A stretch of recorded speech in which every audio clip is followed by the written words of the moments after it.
mieux c'est que le micro il fixe. Alors mon nom c'est Roland Pfefferkorn, je suis professeur de sociologie à l'université de Strasbourg et quoi dire en ce qui concerne ma trajectoire, peut-être simplement indiquer que j'ai été successivement normalien d'école normale d'instituteur, enseignant dans le secondaire, certifié agrégé, avant de passer à l'université. Et ma formation initiale n'est pas la sociologie, mais l'économie. Je suis passé à la sociologie par la suite, comme beaucoup d'autres. Concernant le thème d'aujourd'hui, il y a un certain nombre de choses à dire en préalable, avant de démarrer ma conférence proprement dite. En premier lieu, rappeler que dès le début des années 90, ça fait donc un bail, avec mon ami et collègue Alain Beer, nous avions commencé à travailler sur cette question et ça avait donné lieu à un ouvrage que certains d'entre vous connaissent peut-être, qui s'appelle « Déchiffrer les inégalités », dont la première édition avait été publiée en 1995. À l'époque, notre ambition était relativement limitée. Il s'agissait principalement sur la base de la statistique publique, mais aussi sur la base d'un certain nombre d'enquêtes sociologiques, de présenter un état des lieux des inégalités en France à l'époque et de l'évolution de celles-ci depuis un certain nombre d'années. Et on pouvait déjà, à l'époque où on avait publié cet ouvrage, on l'avait terminé en 1994, on l'a publié en 1995, on pouvait déjà à l'époque mettre en évidence de manière très claire l'inversion de tendance qui est intervenue selon les domaines fin des années 70 ou début des années 80 et le fait que les inégalités sociales n'étaient plus en train de se réduire, tendance qu'on pouvait observer au cours des 2 décennies précédentes principalement, mais en train de s'accroître. Bien entendu, à l'époque où on avait publié cet ouvrage, on a pu lire dans la presse, dans le monde et ailleurs, un certain nombre d'auteurs affirmer exactement l'inverse, mais sans base empirique. Donc tout ça pour vous dire que c'est ancien. Je vous le signale aussi parce que l'ouvrage est disponible dans son édition 99 sur Internet. Vous pouvez le télécharger. Il se trouve sur le site des classiques des sciences sociales au Québec. Voilà pour des références anciennes. Pendant très longtemps, dans les années, fin des années 90, pendant les années qui ont suivi, il y avait dans la presse, chez certains hommes politiques, apparemment des controverses. Est-ce que c'est vraiment vrai? Comme aujourd'hui encore, même les organisateurs hésitent. Est-ce qu'on va mettre un point d'interrogation à cette question ou est-ce qu'on l'enlève? Je vous dis d'emblée, hein, cette prudence n'est vraiment pas nécessaire. Il y a unanimité, et je vais citer un certain nombre d'institutions que vous n'attendrez pas forcément, unanimité pour considérer que les inégalités sociales s'accroissent dans l'ensemble des pays capitalistes développés, pas seulement en France. D'ailleurs, je vais me placer, là aussi je précise tout de suite, non pas sur le terrain franco-français au sens strict du terme, mais d'emblée sur un terrain plus large, en particulier le terrain européen. Donc, alors un mot encore sur la métaphore médicale, ou géologique, ça dépend comment on la prend, de fracture sociale. Cette métaphore, vous le savez, vous vous en souvenez, elle a été popularisée par la campagne électorale de Jacques Chirac en 1995. Bien entendu, cette métaphore ne vient pas directement de lui, d'autres l'ont utilisée avant, elle est parfois attribuée à un tel ou à un tel, peu importe. En tout cas, pour ma part, j'ai tendance à ne pas utiliser ce type de métaphore pour la bonne et simple raison que toute métaphore naturalisante contribue à faire un peu comme si le phénomène qu'on étudie, qu'on observe, sur lequel on s'interroge, aurait à voir de près ou de loin avec un phénomène naturel. Donc, je parle bien entendu d'inégalité sociale et je n'utilise pas ce type de métaphore. Ça dit, on peut, ça a envie, ça fait plaisir, pourquoi pas.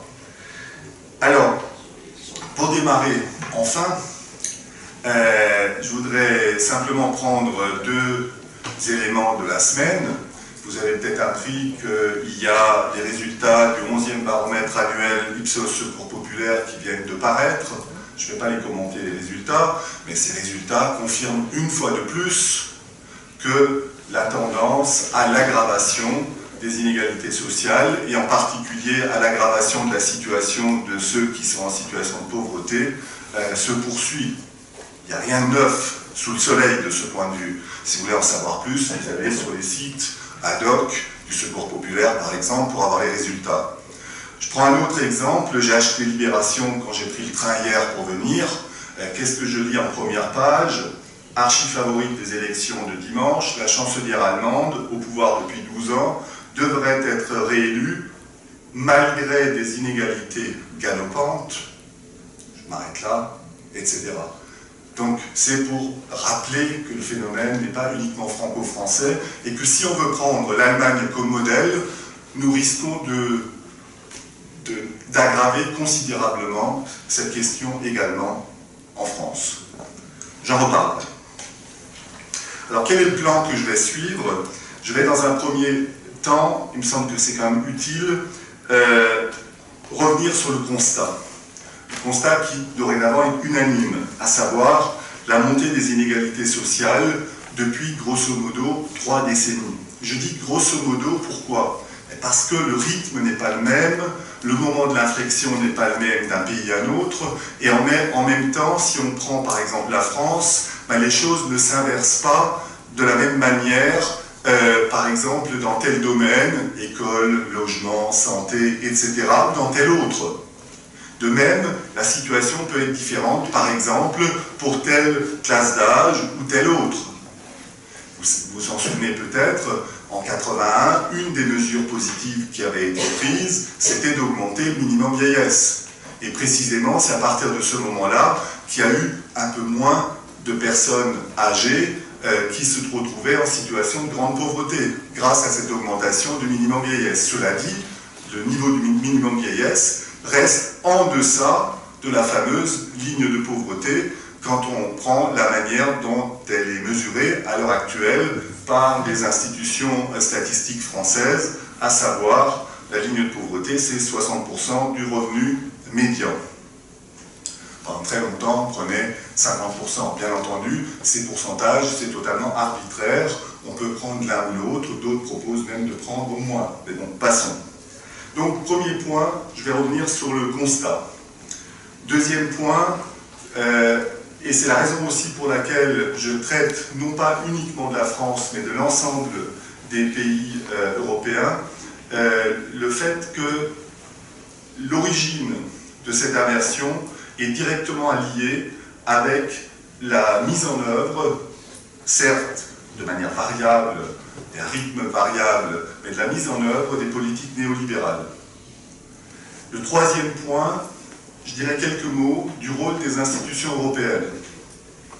En quatrième point, et c'est évidemment directement d'actualité, je reviendrai sur l'austérité salariale et la dégradation des conditions de travail et de vie. Et enfin, je terminerai sur une question qu'on a tendance à oublier, à savoir le fait que ce tournant néolibéral contribue aussi à entraver la lente marche vers l'égalité entre les hommes et les femmes. Et j'insisterai notamment sur les éléments spécifiques qui concernent les femmes à travers ce tournant néolibéral. Alors d'abord le constat. Depuis maintenant pratiquement 10 ans, depuis 2008, la quasi-totalité, même la totalité des grandes institutions internationales et ou des institutions statistiques nationales fait le même constat.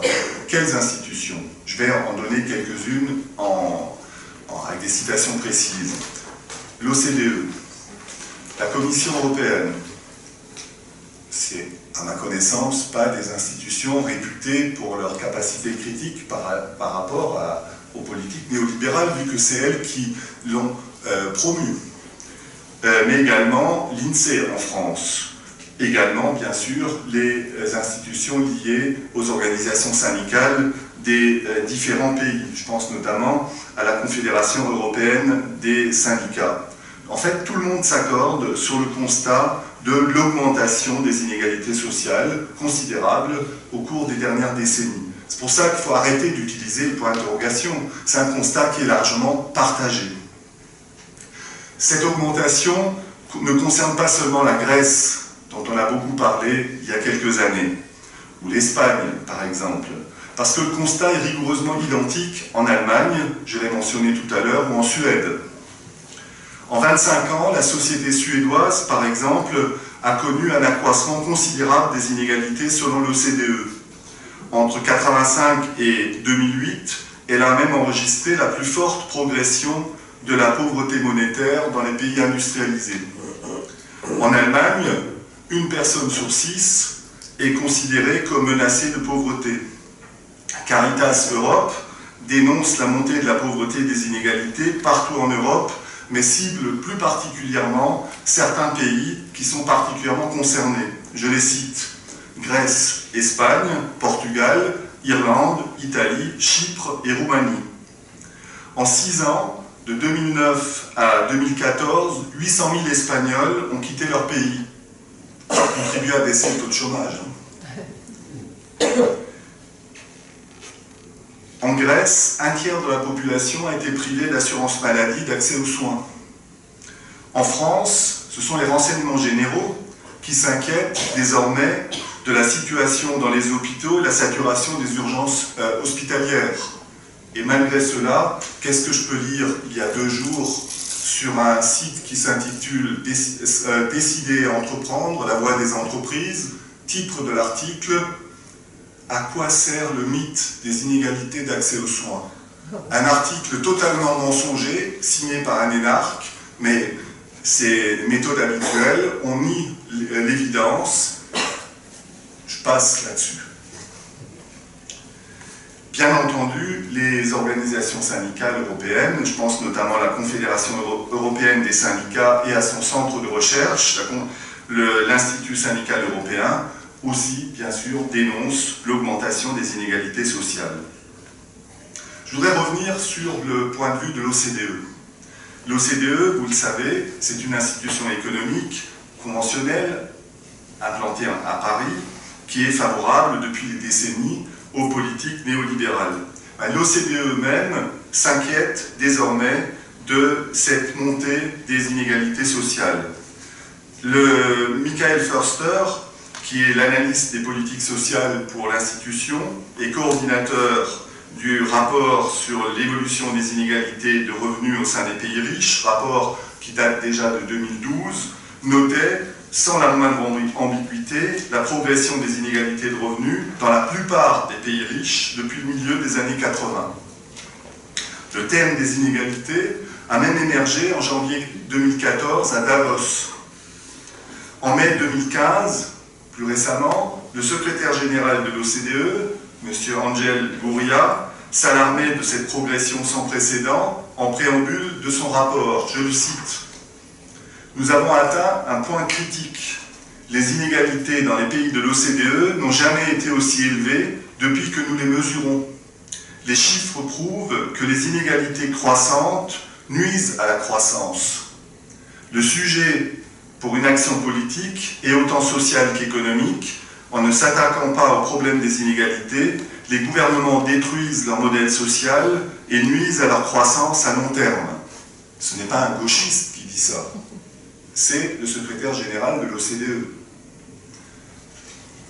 Je précise qu'il s'agit là d'un changement radical de la doctrine de cette institution qui a longtemps défendu l'idée que le creusement des inégalités était malheureusement la rançon à payer d'une plus grande efficacité de l'économie en vertu d'une supposée théorie du ruissellement qui prétendait que la richesse de certains, même d'un tout petit nombre, finirait par retomber en pluie fine sur tous.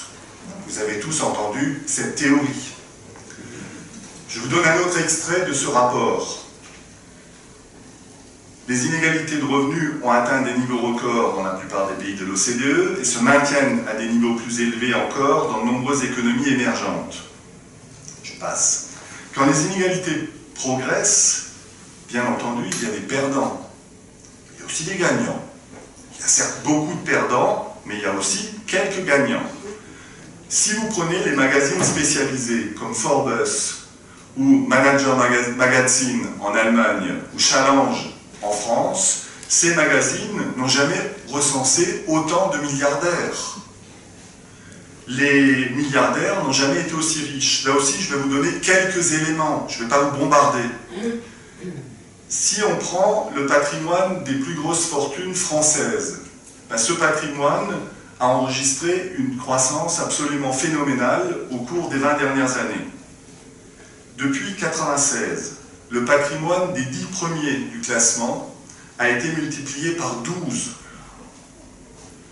Si on prend maintenant le montant total de la fortune des 500 plus riches du classement Challenge, le patrimoine a été multiplié par 7. Dans la même période, le PIB de la France, lui, a doublé. Je pense que ces chiffres sont suffisamment limpides. On peut prendre encore un autre chiffre, et je m'arrête là. Les 500 Français les plus fortunés possèdent en 2017 571 milliards d'euros. Si on compare simplement par rapport à l'année dernière, ça fait 117 milliards d'euros de plus. Ici, vous n'avez peut-être pas saisi qu'il y a quelques semaines, des mesures ont été prises pour supprimer l'impôt sur les grandes fortunes pour un certain type de patrimoine. Je veux dire, quand on voit ces chiffres, on ne peut qu'être choqué. Je change de pays. L'étude sur les grandes fortunes qui a été publiée à l'automne 2014 par Crédit Suisse, c'est une banque, confirme exactement les résultats de l'ONG Oxfam. J'ai vu qu'il y avait un magasin tout près d'ici. La concentration des richesses atteint un niveau inégalé depuis les années 20. Depuis les années 20, il y a un siècle. Le 1% des plus riches détient désormais, au niveau de l'ensemble des pays riches, 48% de la richesse totale. Bref, ce qui est clair partout, c'est que la distance sociale entre les oligarchies, il faut aussi nommer les choses par leur nom, et le reste de la population n'a pas arrêté de se creuser. Et bien sûr, ces 3 dernières années, les choses sont encore allées en s'accélérant. Je ne vais pas au-delà pour le constat. Je pense que c'est largement suffisant. Mais on pourrait évidemment consulter d'autres institutions. Alors on a des résultats plus ou moins nuancés, il y en a qui coupent les cheveux en 4, mais le constat global est clair, et vous avez entendu tout à l'heure, cela date depuis le milieu des années 80. Que s'est-il passé à ce moment-là? Depuis le milieu des années 80, il y a tout simplement eu mise en œuvre et accentuation des politiques néolibérales. De quoi s'agit-il? De quoi s'agit-il? Mais il s'agit en fait d'une rupture avec les équilibres de compromis qui avaient été élaborés antérieurement, notamment en Europe occidentale et aux États-Unis, au lendemain de la Seconde Guerre mondiale. En effet, ce qu'on appelle les politiques néolibérales, qui ont été mises en œuvre, pas du jour au lendemain, c'était progressif, à partir de la fin des années 70, ceux qui ont gardé les choses en mémoire se souviennent peut-être encore, à la fin des années 70, dans le cas de la France, des plans Barre. Les plans Barre, c'était les premières mesures qui visaient à mettre en œuvre ce type de politique. Il y a eu une interruption qui a duré à peu près 1 an en 81, pendant la première année Mitterrand, et ensuite, dès 82, et surtout à partir de 83-84, les gouvernements sous la présidence de Mitterrand se sont rangés au même type de politique. Donc, auparavant, on avait, je disais, des équilibres de compromis. Ces équilibres de compromis ont parfois été nommés par certains collègues économistes le compromis fordiste. Il reposait sur quoi ce compromis? Il reposait sur un partage des gains de productivité entre croissance des salaires réels, bien entendu salaires directs et salaires indirects, croissance des profits, rendue possible notamment par la généralisation du taylorisme et la mécanisation des procès de travail, mais ce compromis était également garanti et encadré par les États nationaux. Les gains de productivité continuent à progresser, notamment via l'informatisation. Le problème, c'est que les salaires réels, eux, globalement, ne progressent pas, ou en tout cas à un rythme beaucoup plus faible que la part qui part du côté des profits sous toutes ses formes. Par ailleurs, si le compromis, qu'on appelle le compromis fordiste, était encadré et garanti par les États nationaux, il y avait différentes institutions, différentes procédures qui y contribuaient. D'une part, institutionnalisation et animation d'un dialogue permanent entre les différentes classes sociales, pour être plus précis, entre les organisations jugées représentatives des différentes classes sociales, organisations professionnelles, organisations syndicales, organisations partisanes éventuellement, et le développement à cette fin de structures de négociation entre ceux qu'on appelait les différents partenaires sociaux, précisément. L'expression naît précisément dans cette période, pour désigner, en quelque sorte, la pacification de la lutte des classes dans et par le compromis fordiste. Cette période, qui va grosso modo des années 50 jusqu'aux années 70, était également marquée, il faut le rappeler, mais les plus anciens s'en souviennent, par la mise en place ou par l'extension de tout un ensemble de services publics. Électricité, eau, poste, santé, école, sur l'ensemble du territoire national. Je me permets ici deux remarques un petit peu personnelles. Je ne suis pas trop vieux, mais dans mon enfance, dans les villages voisins de celui où je suis né, il n'y avait pas d'eau courante. L'électricité n'était pas encore généralisée dans toute la France. On a tendance à l'oublier. Dans les années 60, quand on regarde les enquêtes, par exemple de l'INSEE, il n'y avait qu'une minorité d'habitants de ce pays qui disposaient de douches ou de salles de bain. Il faut voir aussi, mais pour l'école, je rappelle simplement, si dans les grandes villes, et notamment à Paris, cette généralisation de l'école et l'accès à un niveau d'études plus élevé a été engagé plus tôt, par exemple, dans mon village natal, les gens de ma génération allaient travailler à 14 ans, et moi-même, j'ai eu la chance de passer le concours d'entrée en 6e qui existait encore dans les campagnes et dans les provinces un peu reculées, alors que ça n'existait plus à Paris. C'est juste pour mémoire. Donc le tournant néolibéral, qui intervient à la fin des années 70, au début des années 80, va être à l'origine de cette évolution régressive. Et la statistique publique, je le répète, permettait déjà de mettre en évidence ce retournement au début des années 90. C'est l'objet de notre bouquin que vous pouvez télécharger si ça vous intéresse.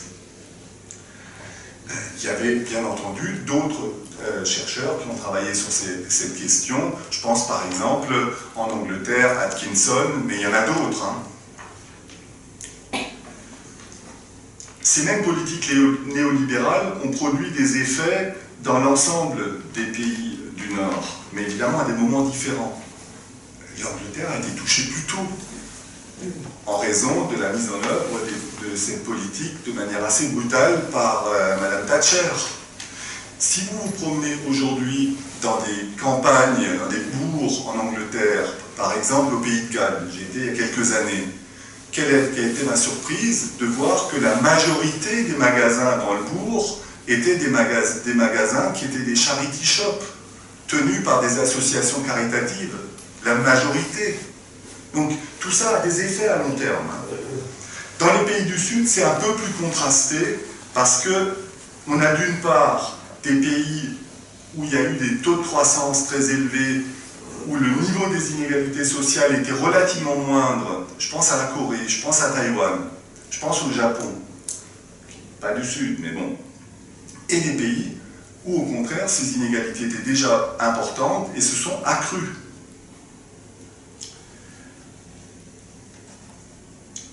Ensuite, il faut dire un mot de la libéralisation du mouvement des capitaux et des marchandises.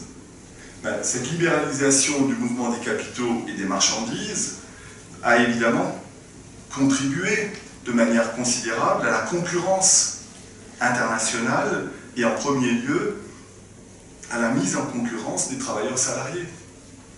Si aujourd'hui un certain nombre de droits sont supprimés aux travailleurs salariés dans notre pays, ce n'est pas pour contribuer à l'augmentation des salaires, ni à l'amélioration des conditions de travail, mais c'est pour permettre le dumping social aussi dans notre pays.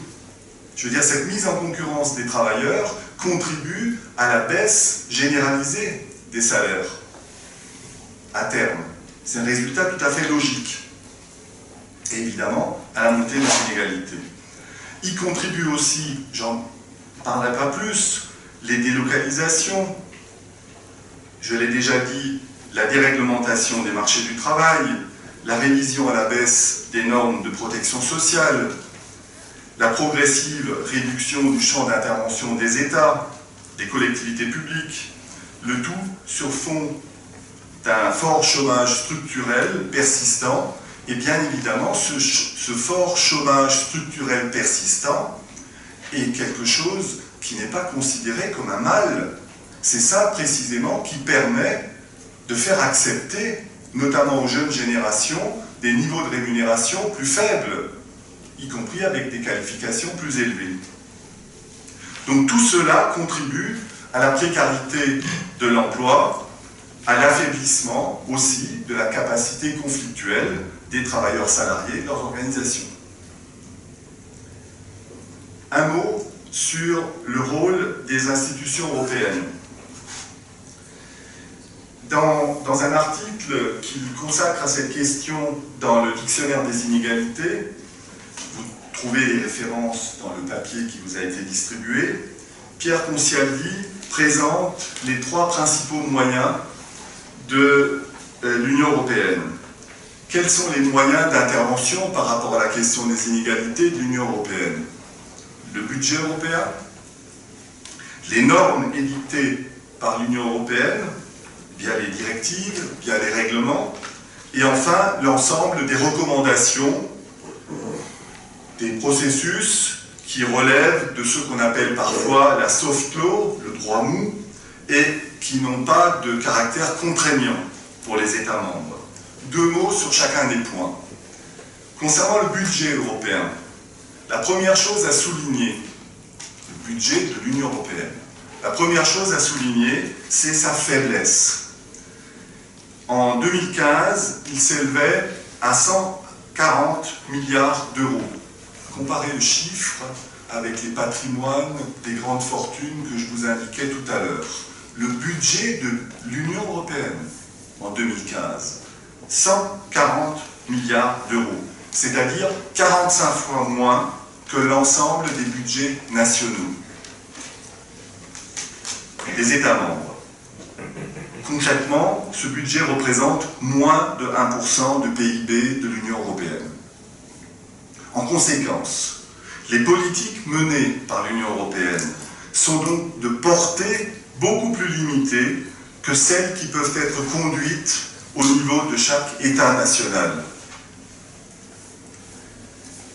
Alors, quels sont les domaines concernés par les politiques menées par l'Union européenne? C'est principalement 2 domaines. On a d'une part ce que l'Union européenne appelle la politique dite de cohésion sociale, qui vise à aider les régions et les pays les plus pauvres, à les aider à combler leur retard et à s'intégrer dans le marché unique. Et d'autre part, plus connue, c'est la PAC, la politique agricole commune.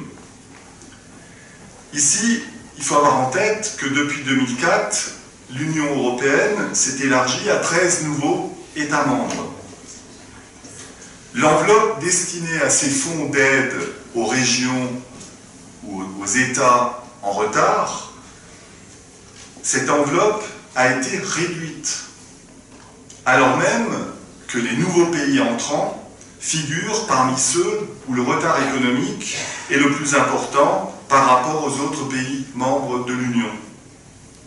La part allouée aux nouveaux États membres est donc bien plus réduite que celle qui a pu être attribuée en leur temps à d'autres pays retardataires, comme par exemple l'Irlande, la Grèce, l'Espagne ou le Portugal lors des premiers élargissements.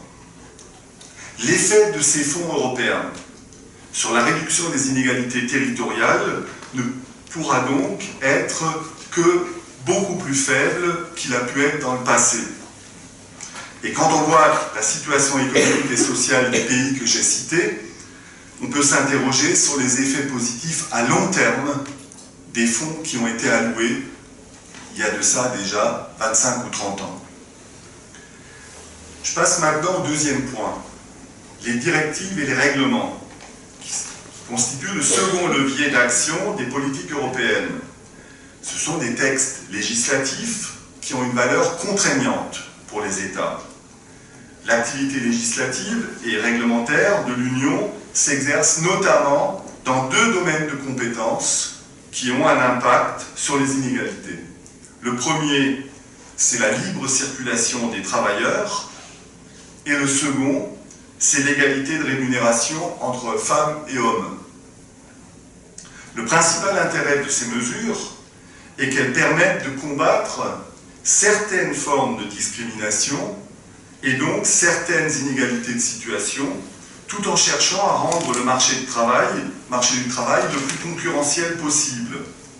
Leur principale limite est qu'elles ne visent pas directement à réduire de nombreuses formes d'inégalités, par exemple des inégalités de revenus, d'accès aux soins ou d'accès à la santé, qui ne sont pas le produit des discriminations. Je voudrais dire un mot aussi sur le troisième levier dont dispose l'Union européenne, ce qu'on appelle la soft law, le droit mou. Ça se concrétise à travers un dispositif spécifique, la méthode ouverte de coordination, qui s'applique dans des domaines qui restent essentiellement de la compétence des États. C'est notamment le cas de la protection sociale, qui constitue un des principaux outils de redistribution et de réduction des inégalités. À travers cette méthode ouverte de coordination, les États définissent des objectifs non contraignants et se donnent des outils permettant d'évaluer leur réalisation. Des guides de bonnes pratiques, des partages de bonnes pratiques, une évaluation par des pairs, etc. Mais en matière de protection sociale, il est significatif d'observer, comme le note un expert, que la réduction des inégalités n'est jamais mentionnée dans aucun texte comme une finalité possible d'un système de protection sociale, et à peine comme l'un de ses effets. Il faut ajouter à tout cela que l'Union européenne met cependant en œuvre bien d'autres politiques, qui de fait ont un impact sur les inégalités sociales. À cet égard, il faut mentionner le rôle de ce qu'on appelle les grandes orientations de politique économique, qui ont un caractère très structurant et qui limitent l'action des États membres dans les politiques propres qu'ils peuvent mener, à leur échelle, pour agir sur les inégalités, notamment sur les inégalités sociales. Quelles sont ces grandes orientations de politique économique qui constituent de fait le principal instrument de coordination des politiques économiques?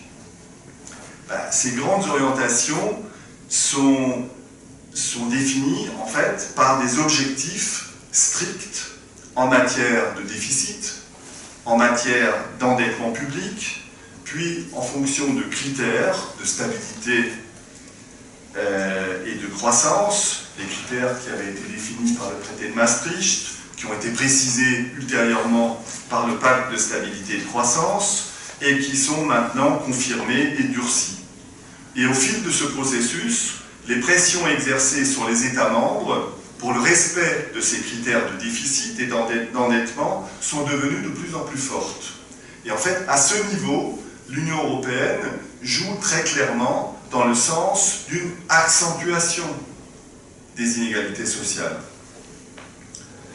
Par exemple, dans la mesure où la Commission européenne considère que la hausse des prélèvements constitue un frein au développement souhaitable, selon elle, des mécanismes de marché, les préconisations de la Commission portent sur la réduction des dépenses publiques, laquelle réduction des dépenses publiques ne peut qu'affaiblir l'impact des politiques sociales sur la redistribution des revenus et la réduction des inégalités. D'une manière générale, les politiques conduites ou impulsées au niveau de l'Union européenne ont eu pour axe central la promotion de ce qui est appelé la concurrence libre et non faussée, et accordent un rôle déterminant aux mécanismes de marché. Et dans ce mouvement, on assiste à une marchandisation et à une privatisation croissante de la protection sociale, à un développement de la flexibilité, à un développement de la précarité du marché du travail, à une privatisation des services publics, autant de phénomènes qui contribuent à augmenter les inégalités sociales. Dans le temps qui me reste, je voudrais dire un mot sur la question de l'austérité salariale, qui est fondamentale, et de la dégradation des conditions de vie et de travail. Et je dirais après un mot également en ce qui concerne les effets sur l'égalité entre hommes et femmes. Je dirais la lente marche vers l'égalité entre hommes et femmes. Le résultat essentiel de la mise en œuvre des politiques néolibérales a en effet été, en fin de compte, et là aussi c'est largement démontré, je vous indiquerai des sources où vous pouvez trouver des graphiques, je n'en ai pas amené à projeter. Le principal effet a été précisément l'austérité salariale, c'est vrai, plus ou moins forte selon les États, plus ou moins forte aussi dans certains États selon les régions. De la sorte, l'austérité salariale, le fait que les salaires ont tendance à stagner, pas seulement dans la fonction publique, mais aussi dans le secteur privé, le fait que les salaires ont tendance à stagner alors que la productivité continue à progresser, ça a contribué tout simplement à augmenter les profits sous toutes ses formes. Mais il faut encore être un peu plus précis que cela. La baisse de la part salariale dans la valeur ajoutée, donc, contribue à augmenter de manière considérable la part des profits. Mais quels profits? Où vont les profits? En effet, la part des profits allant aux impôts pendant toute cette période, elle est restée à peu près constante. Celle consacrée aux intérêts, vu qu'ils ont baissé, a baissé. Parce que les entreprises aussi se sont globalement désendettées. Le taux d'investissement par ailleurs est resté à peu près stable. L'évolution la plus significative est la part croissante des profits allant aux actionnaires, sous forme de dividendes notamment, mais éventuellement aussi sous forme de marge entre achat et revente d'actions. Ce n'est pas seulement les dividendes. Ceci évidemment a contribué à accroître les inégalités sociales. Ça a bien sûr favorisé certains secteurs d'activité, par exemple les secteurs qui produisent des biens de consommation de luxe ou des services de ce type. Ça a contribué au gonflement des bulles financières et immobilières, et a provoqué la crise de 2008. La crise de 2008 s'explique tout simplement par le fait que des masses de capitaux tout à fait considérables ont été accaparées par une petite minorité des populations dans les différents pays. Ça n'a pas été utilisé pour investir plus, mais ça a été utilisé en partie pour consommer plus, mais en partie ça a été utilisé, comme on le dit couramment, pour spéculer. Et ça a contribué précisément à la crise financière. Ce qu'il faut bien comprendre, c'est la crise financière et le résultat direct de l'accroissement des inégalités.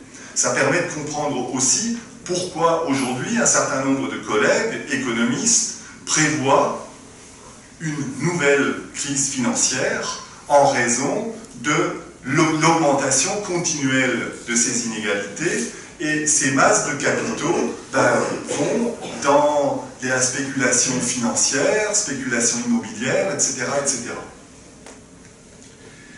Je voudrais dire un mot quand même sur le démantèlement du droit du travail. C'est tout à fait d'actualité. Ce démantèlement du droit du travail est quelque chose de sans précédent. Les juristes spécialisés en droit du travail le savent. C'est quelque chose qui était absolument impensable, malgré les changements intervenus depuis une vingtaine d'années au niveau de la jurisprudence. La jurisprudence, au cours des dernières 20 années, s'est durcie en faveur des employeurs. Et là, on a eu coup sur coup la loi El Khomri, et là, les ordonnances mises en œuvre par, comme elle le dit elle-même, la DRH de l'entreprise France. Quand même, les mots ont un sens et une importance, et tout cela va contribuer à ne pas douter une seconde à l'accroissement de la précarité, l'accroissement des conditions de travail plus difficiles. Il suffit de réfléchir 2 secondes à ce que signifient concrètement les mesures qui viennent d'être décidées, par exemple, pour des vendeuses dans les magasins. Concrètement, ça veut dire que certaines heures supplémentaires ne seront plus payées, qu'elles seront obligées de changer en fonction des impératifs sans être prévenues à l'avance par rapport aux horaires, etc., etc. Et évidemment, à la fin du mois, des salaires qui étaient déjà faibles seront encore plus faibles. Je ne rentre pas dans les détails, il y a suffisamment de textes explicatifs sur ce sujet qui sont consultables. On pourrait parler également des travailleurs détachés. C'est un phénomène comme d'autres. Le président Jeune nous a fait croire il y a quelques semaines qu'il s'agitait sur cette question. À mon sens, c'était pour faire passer tout le reste. Mais bon, pensons aux auto-entrepreneurs. L'INSEE vient de publier une note très claire qui montre que la plupart des auto-entrepreneurs disparaissent au bout de 5 ans. Les auto-entrepreneurs, c'est une forme d'emploi salarié plus ou moins déguisé et à des conditions de travail dont on a beaucoup parlé suite aux grèves des livreurs d'une de ces plateformes. Mais je voudrais quand même dire un mot aussi sur la dégradation des conditions de travail. La fusion des instances dans les entreprises, et notamment de l'instance qui s'occupe de la sécurité et de la santé, qui de facto disparaît, ça aura évidemment des conséquences parce que les travailleurs dans les entreprises n'auront pas la possibilité de recourir à cette instance spécialisée pour éviter éventuellement une dégradation des conditions de travail. Je m'arrête là, il y aurait beaucoup d'autres choses à dire, et en particulier sur l'inversion des normes, qui va permettre en fait d'accentuer la concurrence inter-entreprise. L'entreprise, je dirais, la plus dure avec ses salariés, vu que c'est les règles de l'entreprise qui vont primer par rapport aux règles de la branche, va être plus concurrentielle que la voisine qui est moins dure, qui va être incitée à faire de même si elle veut tenir le coup. Vous voyez bien les effets à long terme qu'auront ces politiques.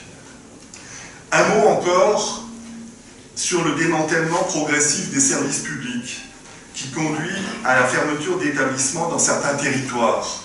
Les territoires, là aussi on a des enquêtes qui le montrent clairement, les territoires concernés sont principalement certains territoires urbains, notamment des territoires urbains périphériques, les banlieues pour être clair, et certains territoires ruraux. Évidemment, ça va accentuer les polarités territoriales.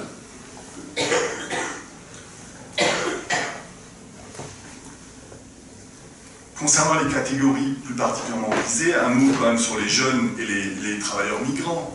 Les travailleurs migrants qui vont être contraints d'accepter les conditions de travail et de rémunération faibles dans les rares niches, il y en a, où on ne trouve pas de personnes prêtes à travailler qui sont dans le pays depuis longtemps.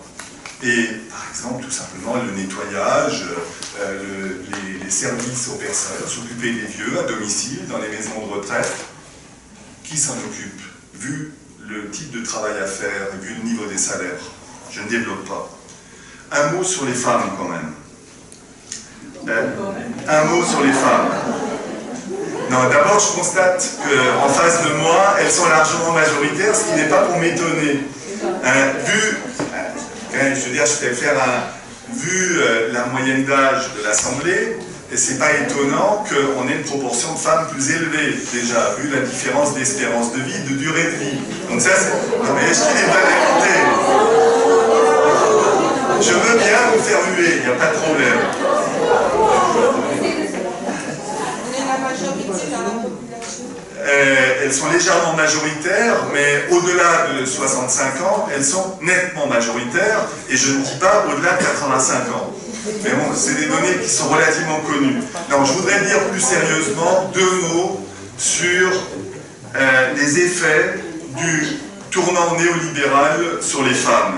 Il me semble que le tournant néolibéral a des effets spécifiques sur les femmes et contribue à la fragilisation de la situation des femmes, et cela principalement à 3 titres. Le premier titre, c'est que les femmes sont majoritaires en tant que travailleuses dans les secteurs qui sont concernés par certains... Je pense par exemple à tout ce qui est prise en charge des enfants, des personnes âgées, etc. etc.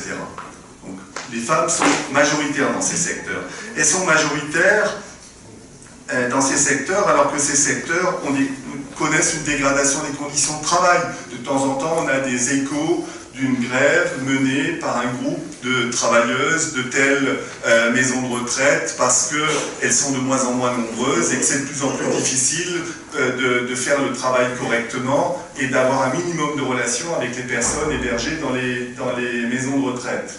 Parce que les directions font pression et chronomètrent le temps consacré au lever, au coucher, etc., etc.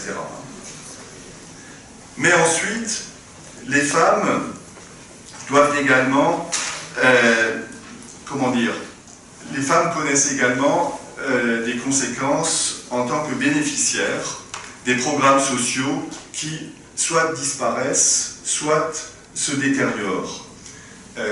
Récemment, on a parlé des emplois aidés qui ont connu une diminution du nombre. On a annoncé un chiffre nettement plus faible pour l'année prochaine du chiffre de cette année. Quand on regarde les contrats aidés, on a une majorité de femmes. Par ailleurs, ça va fragiliser des collectivités territoriales, des communes, ça va fragiliser des associations, etc., etc. Mais enfin, les femmes sont concernées à un 3e niveau qu'on oublie trop souvent. En effet, comme substitut au service public défaillant. Ce sont les femmes, toujours à l'heure actuelle, qui s'occupent des personnes en difficulté, qui sont dépendantes, qu'il s'agisse des handicapés, de la famille, des jeunes, des enfants, en particulier en bas âge, ou des personnes plus âgées, ou des malades. Et quand des femmes sont affectées à ces travaux, en étant rémunérées, on le sait, ces travaux sont difficiles, mal payés, et c'est précisément la raison pour laquelle ces travaux sont de plus en plus effectués par des migrants. Et cela dans l'ensemble des pays capitalistes du monde. Vous avez le même phénomène, par exemple en Argentine. Ce sont des femmes de la campagne ou du Paraguay qui travaillent dans ces secteurs. On a même la même chose au Mexique, où on trouve beaucoup plus fréquemment des Salvadoriennes, des Guatémaltèques qui travaillent dans ces secteurs, ou alors des femmes, des Indiennes de la campagne. Et bien sûr, on trouve le même phénomène dans tous les pays du Nord. Et c'est vrai aussi dans les services domestiques, femmes de ménage. Et chaque fois, ça marche par réseau. C'est-à-dire qu'il y a des réseaux migrants qui alimentent tel secteur, telle ville de manière différenciée. En Allemagne, par exemple, c'est très, très curieux de constater qu'à Berlin, par exemple, tout ce qui est travail domestique, on rencontre principalement des femmes turques. À Francfort, ce sont principalement des femmes qui viennent des pays des Balkans. ex-Yougoslavie, Grèce, Albanie, etc. Il y a comme ça, ça marche par un réseau migratoire classique. Hein. Il y aurait encore beaucoup de choses à dire, mais le temps passe et on va me dire il faudrait peut-être penser à ralentir et à s'arrêter. Mais ce que je veux encore ajouter, c'est qu'on ne peut pas uniquement parler, bien entendu, des inégalités entre catégories sociales dans le sens classique. C'est-à-dire, bien sûr, les inégalités sociales sont des inégalités entre catégories sociales, entre classes sociales, ce gros mot qui pour certains n'était plus d'actualité, etc. Bien sûr, c'est tout à fait fondamental et il ne faut absolument pas l'oublier. Mais il faut prendre en compte la manière dont les inégalités sociales, dans ce sens-là, s'articulent aux inégalités entre d'autres groupes. Et là, il faut prendre en compte, en fait, l'ensemble des rapports sociaux. J'ai parlé à l'instant des rapports de classe, qui sont bien entendu tout à fait fondamentaux, mais il faut prendre en compte, j'ai juste fait allusion, il faut prendre en compte les rapports sociaux de sexe. Les hommes et les femmes ne sont pas à la même place. Alors bien sûr, certaines femmes vont pouvoir éventuellement déléguer à d'autres femmes une part du travail domestique, par exemple, mais celle qui effectue ce travail domestique ne délègue à personne. Passons. Donc, rapports sociaux de sexe, il faut prendre en compte les rapports de génération, vous allez en parler prochainement. Selon les périodes historiques, les différentes générations ne sont pas logées à la même enseigne. Il est bien évident que les générations les plus âgées ont pu bénéficier d'une amélioration relative de leur situation économique, notamment quand le minimum vieillesse a été augmenté, parce qu'auparavant, il y avait quand même des personnes qui avaient des minima considérablement plus faibles, il suffit de se retourner en arrière, et c'est vrai que parmi les personnes les plus âgées, il y a aujourd'hui probablement moins de personnes en situation de difficulté qu'il y a 30 ou 40 ans. C'est incontestable, parce que les personnes les plus âgées bénéficient, je dirais, des conséquences positives de ces compromis d'équilibre des années 60, 70, 80, via les cotisations, via les allocations, via les pensions, etc., etc., et qu'aujourd'hui, effectivement, les jeunes générations prennent de plein fouet la dégradation à tous les niveaux due aux politiques néolibérales. Moi, je m'amuse régulièrement, notamment quand je me déplace dans les hôtels et quand je suis pas dans un petit hôtel, mais des hôtels, des chaînes, à demander des salaires aux personnes qui y travaillent et savoir quelle est leur qualification. Mais la plupart du temps, on leur demande de maîtriser plein de choses au niveau informatique, bien entendu de maîtriser 2 langues pour accueillir les clients, et elles sont payées combien? La plupart du temps au SMIC. Et ça tourne. Ça tourne parce que, évidemment, elles essayent de trouver mieux après. Je dis elles, parce que la plupart du temps, c'est des femmes. Donc, les jeunes sont en première ligne.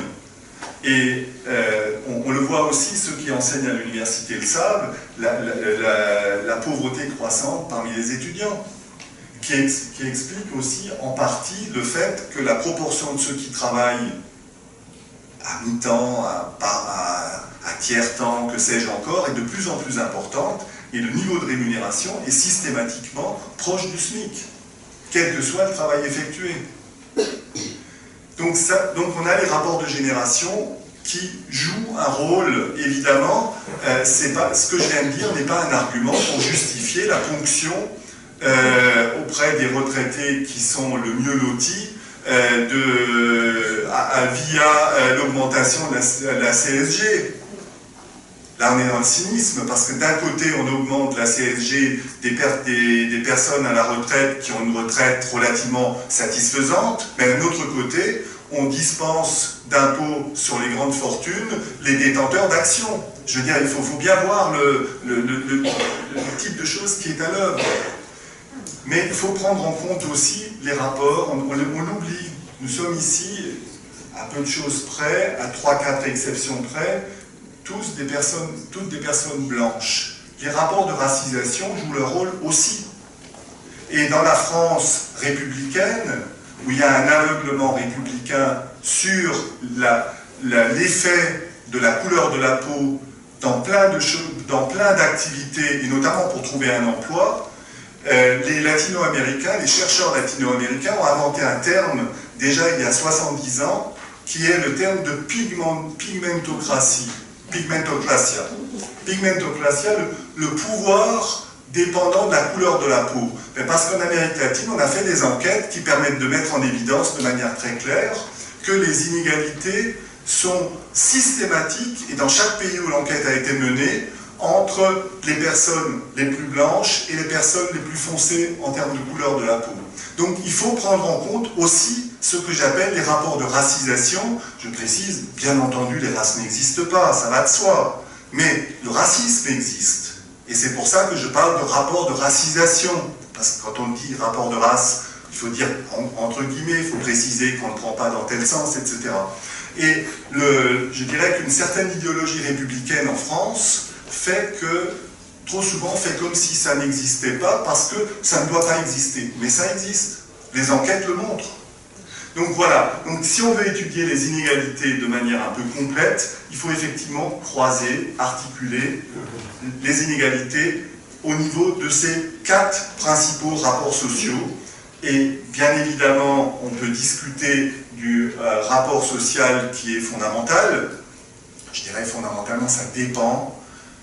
Si on raisonne en termes de revenus, je pense quand même que le rapport de classe ne peut pas être mis de côté, même il est central, mais pas seulement. Vous savez bien que les femmes sont moins bien payées que les hommes en moyenne.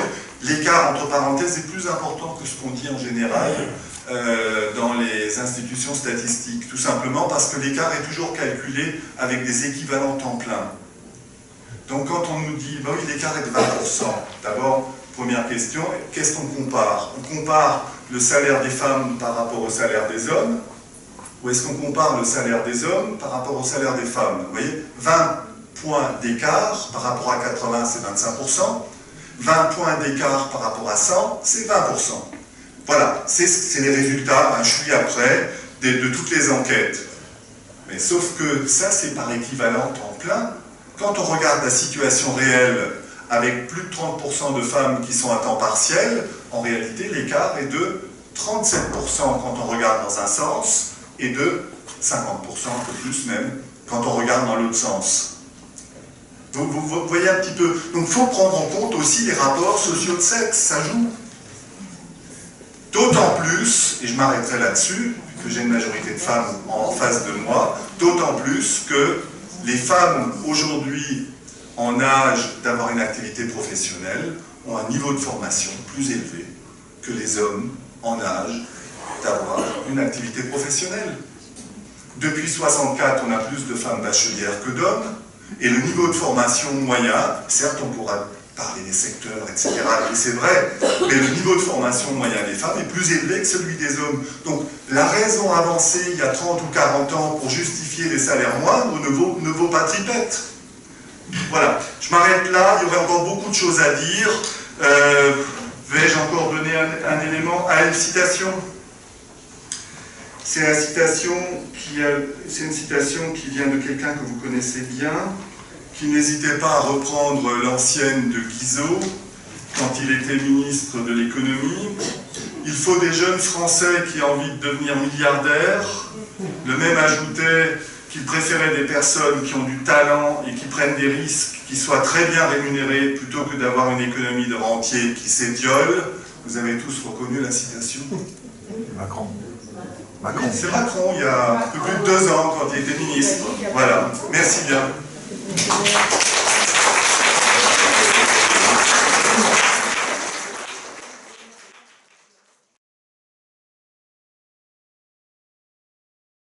Il y en a 4. Peut-être 4 questions dès le début. Voilà, Yana. Oui, bonjour, merci pour cet exposé vraiment très intéressant. Mais quand même, est-ce que vous ne pourriez pas donner un exemple ou deux de mesures positives qui permettraient de réduire les inégalités et qui seraient un peu source d'un petit peu d'optimisme?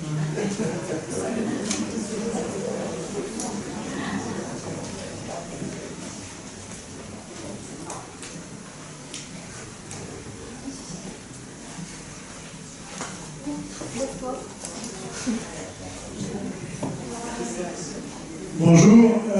Vous avez raisonné surtout sur les pays de l'OCDE. Mettez-vous debout, il ne vous voit pas. Oui, sur les pays de l'OCDE, mais vous n'avez rien dit sur l'inégalité entre les différents pays. Est-ce qu'ils croissent? Est-ce que l'Union européenne fait quelque chose là-dessus? Pas beaucoup, un pourcentage. Voilà, simplement pour élargir un peu le propos.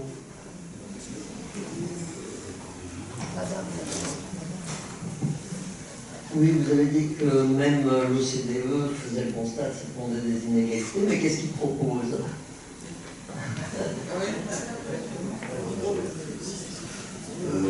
Moi j'habite au-delà du périphérique, au-delà des gares du Nord, donc effectivement les inégalités, on les voit quand on attire Paris, c'est physique.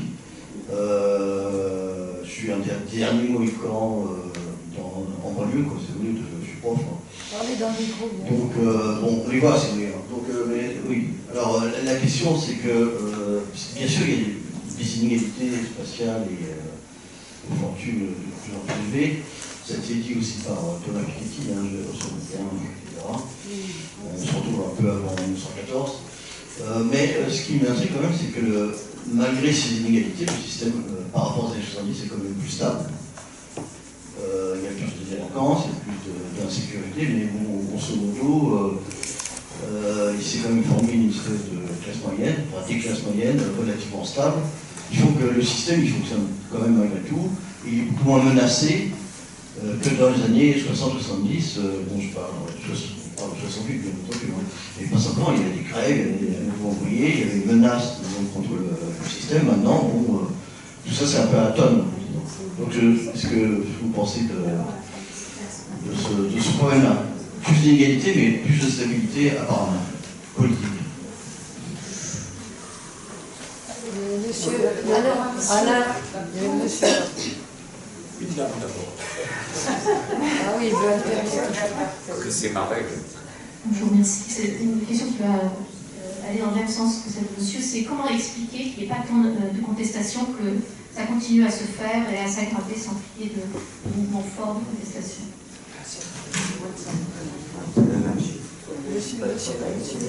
Bien. Voilà. Est-ce qu'il y a encore... Oui, j'ai vu, mais... Je propose qu'on prenne une deuxième tournée après. Oui, Il y en a déjà pas mal. D'accord, c'est vrai. Bon, d'emblée, certaines questions peuvent trouver des réponses assez simples. D'autres, je ne suis pas sûr de pouvoir y répondre. Je vais quand même essayer. Concernant les mesures positives, je suis d'accord avec vous. Le tableau que j'ai présenté est un tableau effectivement assez négatif et on pourrait réfléchir sérieusement au type de mesures à prendre pour aller dans le sens opposé. Et il n'est pas trop compliqué de les trouver, ces mesures. D'abord, pour me défausser, je vous ai mentionné tout à l'heure un de mes ouvrages, le premier, Déchiffrer les inégalités, que vous pouvez télécharger. Vous allez sur le site des classiques des sciences sociales, site canadien, et il est accessible. Je vous invite simplement à lire la conclusion. En fait, la conclusion qu'on avait écrite d'abord en 95, puis révisée en 99, la conclusion présente l'ensemble des mesures qu'il faudrait prendre pour aller dans le sens d'une société plus égalitaire, simplement pour dire qu'on y avait réfléchi depuis bien longtemps. Alors, quel type de mesures? Relativement simple. Évidemment, il faudrait prendre des mesures dans un tas de domaines, en même temps, et pas se cantonner à un seul domaine. Première remarque. D'abord, concernant, par exemple, le système des impôts, je dirais, accorder plus de place à la progressivité de l'impôt pour tout ce qui est impôt sur le revenu, impôt sur la fortune, et n'oublions pas les impôts sur les sociétés, l'impôt sur le bénéfice des sociétés, qui, je le rappelle, était de 50% il y a très longtemps et qui a été très fortement diminué. Ensuite, n'oublions pas d'agir, en dehors de cela, sur toutes les niches qui ont été créées pour permettre, notamment à certains revenus du capital, d'échapper à peu près à la totalité de l'imposition. Madame Bettencourt, qui vient de mourir, connaissait un taux d'imposition global sur sa fortune de l'ordre de, et sur ses revenus, mais de même minime de l'ordre de 2%. En fait, plus les gens sont riches, plus ils ont de possibilités, grâce aux conseillers fiscaux et aux niches qui sont préparées, d'échapper à peu près à toute l'imposition. Si vous êtes célibataire et que vous touchez le SMIC, vous payez des impôts. Non mais il faut rappeler cela. Donc, et effectivement, les catégories intermédiaires, j'utilise pas le terme classe moyenne pour un certain nombre de raisons, mais les catégories intermédiaires, c'est-à-dire ceux qui ne sont pas tout en bas, mais qui ne s'approchent même pas du début du commencement de l'oligarchie, les catégories intermédiaires sont assez fortement pressurées au niveau de l'impôt sur le revenu. Mais moi je serais pour revenir à un type d'impôt sur les revenus de ceux qui existaient avant l'arrivée au pouvoir de M. Reagan aux États-Unis, c'est-à-dire où la dernière tranche, mais très élevée, mais est une tranche de l'ordre de 80%, mais une progressivité qui n'est pas d'emblée très lourde pour les catégories salariées intermédiaires, mais qui monte beaucoup plus haut et qui arrête de donner des avantages considérables à ceux qui détiennent qui ont des revenus considérables venant du capital. Voilà, ça c'est pour les impôts. Évidemment, je complète, bien entendu, une diminution des impôts indirects, une suppression totale pour tous les produits de première nécessité. Avec les impôts indirects, la TVA en particulier, mais pas seulement, il y a d'autres taxes, ça fait que ceux qui sont en bas de l'échelle, qui dépensent tous leurs revenus, sont de facto taxés, je simplifie, de l'ordre de 20% sur l'ensemble de leurs dépenses, alors que ceux qui ont des revenus considérables, qui ne dépensent qu'une partie, par exemple une moitié, il y a une moitié qui n'est pas taxée. Ça c'est un aspect. Deuxième aspect, si on veut réduire les inégalités, au lieu de démanteler les services publics, les développer. Les besoins existent. Il y a de multiples exemples à donner. Au lieu d'affaiblir les différents piliers de la sécurité sociale, les renforcer, en créer de nouveaux. Je donne un exemple. Vous savez aussi bien que moi qu'aujourd'hui, les séparations, les divorces sont relativement nombreux, restent stationnaires à un niveau élevé, il y en a plus de 200 000 par an. Il y a la question des pensions alimentaires, payées en retard, pas payées du tout. Mais pourquoi ne crée-t-on pas enfin un pilier de la sécurité sociale? Ceux qui doivent verser des pensions alimentaires les versent à ce pilier, ça coûte peut-être 2% ou 3% en frais de fonctionnement, et les personnes qui doivent recevoir les pensions alimentaires les reçoivent de l'organisme, et c'est l'organisme qui s'occupe de poursuivre les ex-conjoints récalcitrants. Mais ça n'a pas du tout été généralisé. Ça n'a pas du tout été généralisé. Non, les femmes qui sont en train de galérer parce que leur ex-mari ne paye pas la pension alimentaire ou systématiquement en retard, on connaît. C'est un exemple, parce que je voulais prendre un exemple concernant les rapports hommes-femmes aussi. Mais il y a plein d'autres exemples. Concernant l'école, je vais peut-être choquer certains ou certaines d'entre vous, mais concernant l'école, c'est quand même incroyable que ce soit l'argent public qui finance la quasi-totalité des écoles privées, où il y a des avantages considérables pour les enfants qui y sont scolarisés, souvent dans l'entre-soi. Je sais bien qu'il y a différents types d'écoles, bien entendu, mais où le nombre moyen d'élèves par classe est beaucoup plus faible. J'ai dit nombre moyen global. On dispose des statistiques, le nombre moyen d'élèves global. Vous en discuterez avec mon collègue Pierre Merle quand il fera son intervention sur l'école. Ce sera mieux. Il y a évidemment d'autres mesures à prendre. Je vais continuer. Mais... oui. Je vais me permettre d'intervenir. Le monsieur qui vient de partir, mais il est parti. Voilà. M'a fait une remarque qui m'incite à vous la livrer. Je pensais venir assister à un cours et j'assiste à un meeting. Attendez. Je pense. Oui, monsieur, mais vous avez le droit de le penser. Et c'est pour cela que j'ai relayé votre parole. Voilà. Ah, là, c'est la chose. Ce n'est pas de marchandise, c'est un cours gratuit, c'est ouvert. Pardon, je vous propose de ne pas voter pour exprimer votre opinion. C'est déjà pas mal. Parce que ce ne serait pas juste et ce serait un débat et un vote faussé.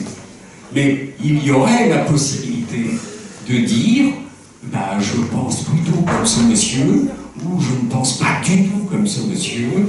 Et voilà. Donc ça ne sert à rien, vous êtes d'accord.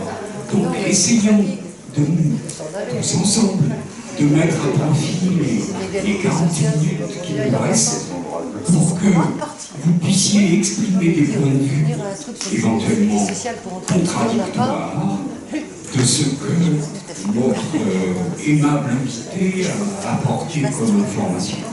Voilà. Est-ce que mon attitude de modérateur convient à tous? Mais c'est moi, je ne peux pas.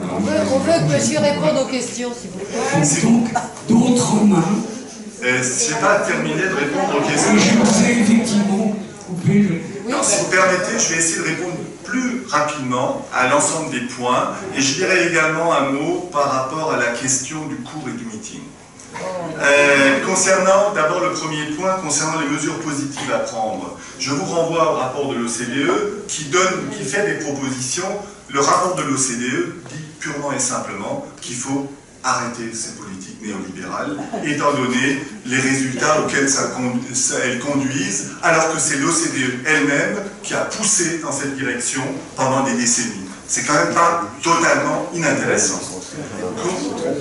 Le rapport que j'ai cité, je vais vous le dire tout de suite, une seconde, le rapport de 2002 par exemple, de Forster, mais il y a également la déclaration de Guria qui date de 2015, janvier 2015, mais il y en a d'autres, hein. J'en ai choisi quelques-unes.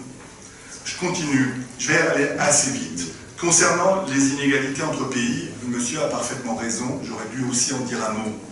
Parce que, bien entendu, les inégalités entre pays, il faut les prendre en compte.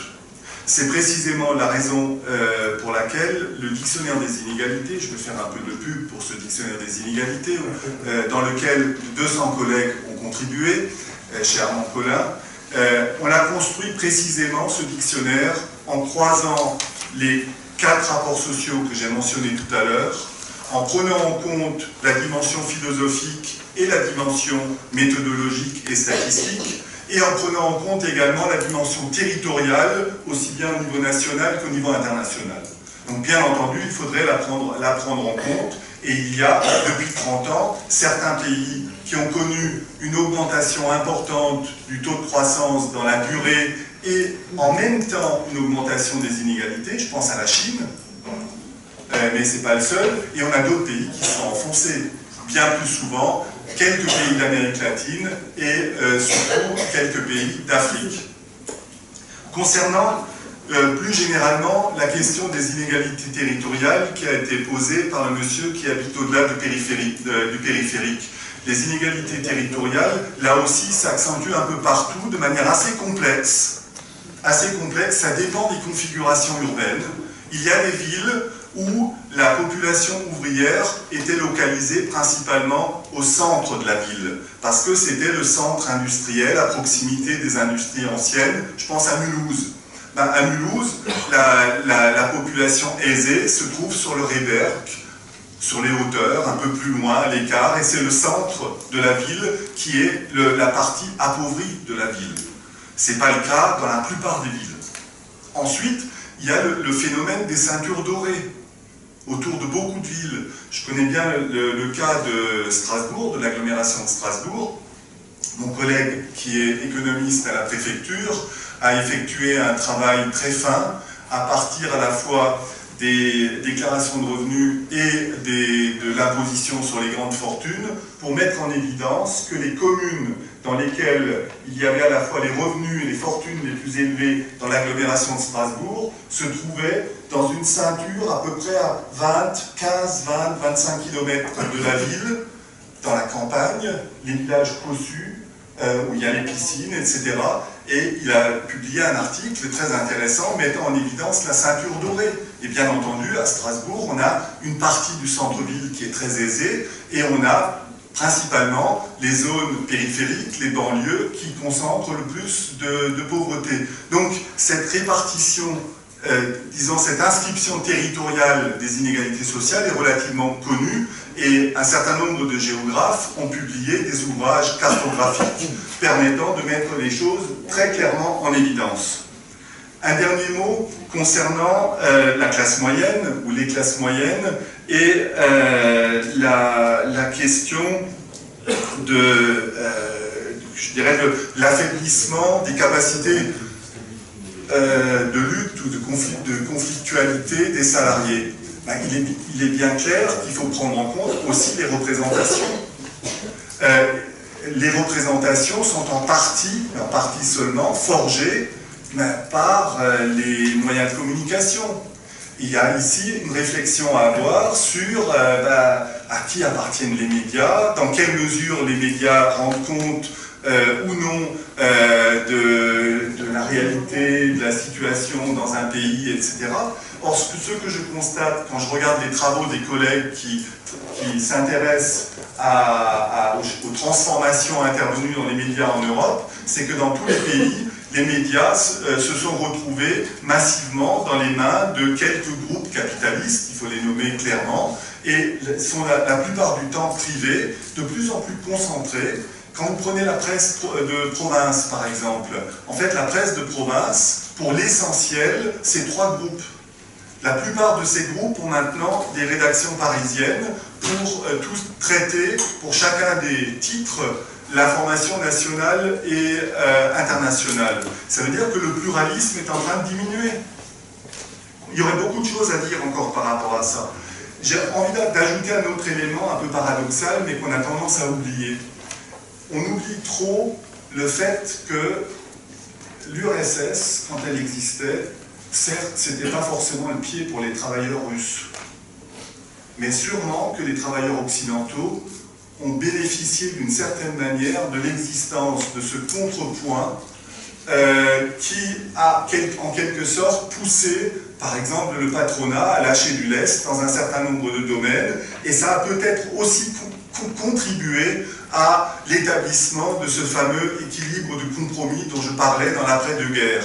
Ça ne s'est pas fait tout seul, c'était aussi la période de guerre froide, et après la guerre froide un peu moins froide, enfin vous voyez ce que je veux dire. Et le fait que précisément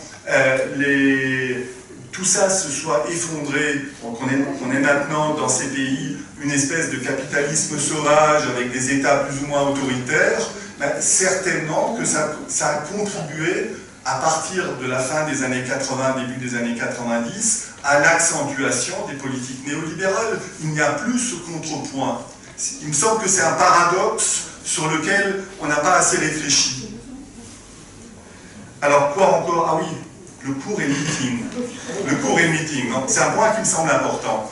Là, la question fondamentale qui se pose, c'est est-ce qu'il est possible d'être neutre quand on aborde une question comme celle des inégalités sociales?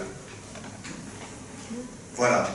Je vais répondre très franchement. Bien sûr, je me suis intéressé à la question des inégalités sociales et j'ai travaillé sur ces questions depuis maintenant pas mal d'années parce que ça me scandalise.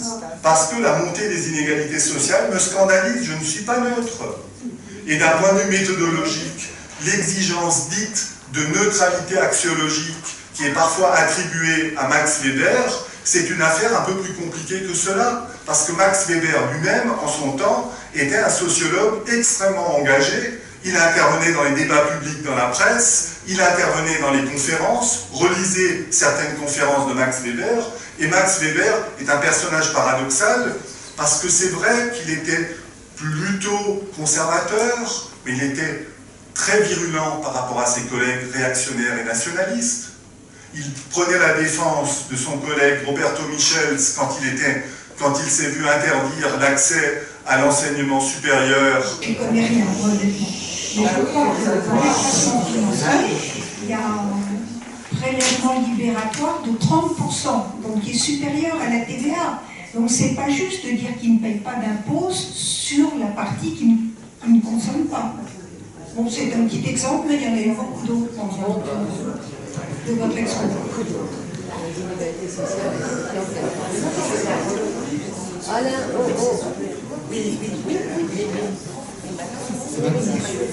Monsieur d'abord.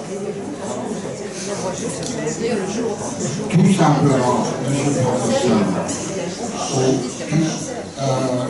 moi je ne parlerai certainement pas de meeting, parce que dans un meeting il peut y avoir des chahuts. Ce qui vient de se passer, c'est un cours magistral. Or, au GFM, nous croyons à une cour participative.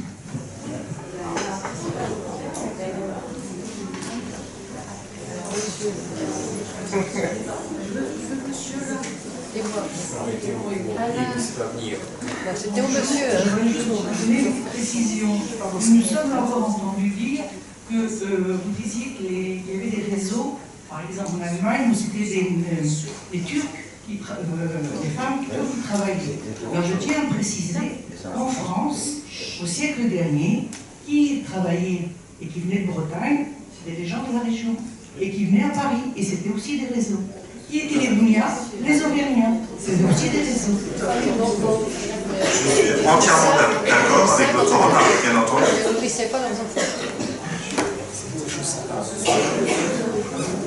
Il faut savoir quelle est la part réelle des inégalités sociales dans le Brexit et de manière générale, comment se traduisent les inégalités sociales dans le résultat des élections nationales. Alors, d'abord, je me défaussais, je n'ai pas étudié de manière approfondie le Brexit et tous les débats qui l'ont accompagné, donc je n'en dirai rien. Et ensuite, pour la deuxième partie de votre question, elle est tellement générale que je ne vois pas trop comment l'aborder. Donc, est-ce que vous pourriez la repréciser pour me donner une piste pour essayer de l'aborder? On dit que les inégalités sociales se traduisent dans les résultats, par exemple, de partis extrémistes. Est-ce que c'est vrai ou est-ce que c'est une interprétation?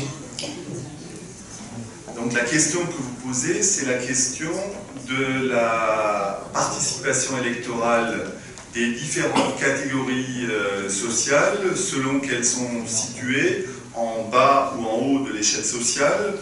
Là, je peux essayer d'y répondre parce qu'il y a suffisamment d'enquêtes électorales et également en termes de participation politique qui nous donnent des billes assez solides pour dégager des tendances. Alors la première tendance, c'est que les personnes qui ont des ressources économiques et culturelles les plus faibles sont les personnes qui sont le moins souvent inscrites sur les listes électorales, donc taux de non-inscription plus élevé. Ensuite, ces mêmes personnes sont plus fréquemment inscrites sur les listes électorales ailleurs que là où elles vivent, donc incitation à moins aller voter. Et ce sont aussi les personnes qui ont le moins de ressources économiques et culturelles qui participent le moins aux élections. Alors, je vais vous donner quelques références par rapport à des travaux solides sur ces questions. Il y a une enquête qui a été menée par des collègues en sciences politiques. Ils sont deux. Alors, lui s'appelle Dormagin, elle, j'ai oublié son nom. Et ils ont fait une étude sur plusieurs années sur une cité, la cité des Cosmonautes dans la banlieue parisienne, en essayant de prendre non pas une partie de la population, mais toute la population pour essayer de voir quel est leur comportement électoral. Sont-ils inscrits? Où sont-ils inscrits? Votent-ils? Et que votent-ils? Leur enquête, elle est assez édifiante parce qu'elle montre que la majorité des habitants de milieux populaires habitant dans cette cité ne participent pas aux élections. D'abord parce qu'une bonne partie n'est pas inscrite sur les listes, et ensuite, quand elles sont souvent inscrites ailleurs. Donc, l'un des grands résultats qu'on connaît, c'est que le taux de non-inscription et le taux d'abstention est beaucoup plus élevé chez les catégories qui disposent de moins de ressources économiques et de moins de ressources culturelles. Ça, c'est un résultat avéré de longue date. Alors ensuite, donc vous voyez, donc, les gens qui subissent les inégalités économiques participent moins aux élections. Alors maintenant, que votent-ils quand ils vont voter? Alors là, c'est une autre grande question, et les enquêtes qualitatives nous donnent des éléments de réponse assez intéressants aussi. Beaucoup d'entre eux, dans le passé, il y a 30 ans, votaient, je mets des guillemets, pour des partis situés à gauche de l'échiquier politique. Un certain nombre de ces électeurs, à tort ou à raison, ont considéré que certains de ces partis situés à gauche faisaient la même politique que des partis situés à droite, et se sont donc mis à s'abstenir plus fréquemment, et pour une partie d'entre eux, à voter, par exemple, pour l'extrême droite. Ça, c'est des choses relativement connues aussi. Mais est-ce que la majorité des ouvriers votent pour le Front National? La réponse, elle est connue aussi. La réponse, c'est non. Parce que quand parfois on annonce un chiffre du genre 25%, voire même, j'ai lu, 30% des ouvriers votent pour le Front National, c'est faux. Il s'agit d'abord d'intention de vote, et ensuite, quand on regarde les votes en tant que tels, il ne faut pas oublier que la majorité des ouvriers ne vont pas voter, s'abstiennent. Donc, au grand maximum, ça peut être de l'ordre de 15% d'entre eux qui votent pour le Front National. Vous voyez, donc il faut faire très attention, mais les médias ont souvent présenté les choses de manière tordue. Mais là aussi, on dispose d'outils précis, d'enquêtes précises, qui montrent, notamment quand il y a eu l'émergence du Front National, il y a eu beaucoup d'enquêtes à ce moment-là, qui montraient qu'au niveau des catégories socio-professionnelles, ce n'était pas la catégorie ouvrière qui votait le plus pour le Front National, mais c'était certaines catégories des professions libérales et des artisans et des commerçants. Donc il faut être extrêmement prudent à ce niveau-là. Et là, je renvoie par exemple aux travaux, je ne me rappelle plus les titres exacts, mais qu'avait mené mon ami et collègue Alain Bire sur le Front National, où il avait mobilisé les enquêtes électorales montrant que l'électorat du Front National était un électorat double, c'est-à-dire qu'il y a une fraction non négligeable dans les milieux populaires, mais il y a aussi une fraction non négligeable dans certains milieux relativement aisés, en particulier chez les indépendants.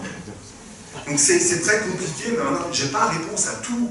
Monsieur me disait, je fais un cours magistral, oui, j'essaie de vous donner les grandes lignes. Parfois, quand on donne les grandes lignes, on travaille aussi un peu à la serpe.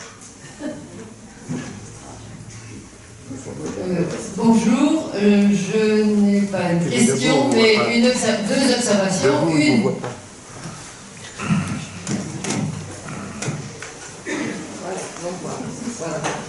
Étant économiste de formation, même si je suis retraitée, je vous remercie des compléments d'information que vous avez apportés à mes connaissances préalables, que j'ai trouvées de très bonne qualité, contrairement peut-être à d'autres. Deuxièmement, je voulais dire que si Alain a fait part, à juste titre, de la remarque du monsieur qui voulait s'en aller, à l'UP14 on peut venir et on peut s'en aller, c'est une chance.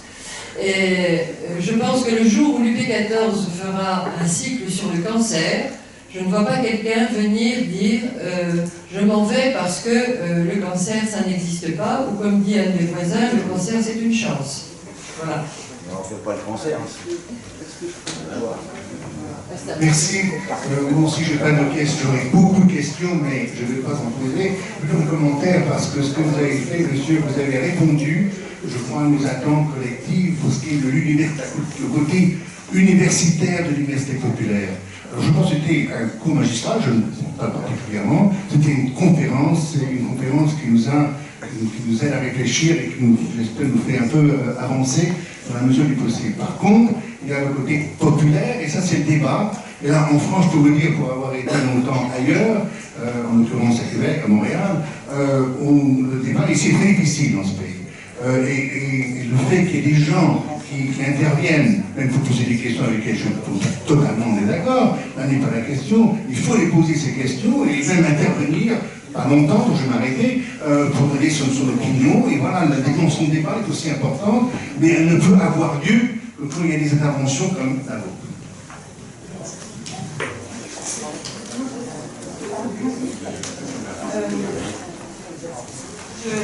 Je suis un peu étonnée que vous ayez parlé des inégalités sociales, mais en termes de très riches, 1% de la population, et très pauvres.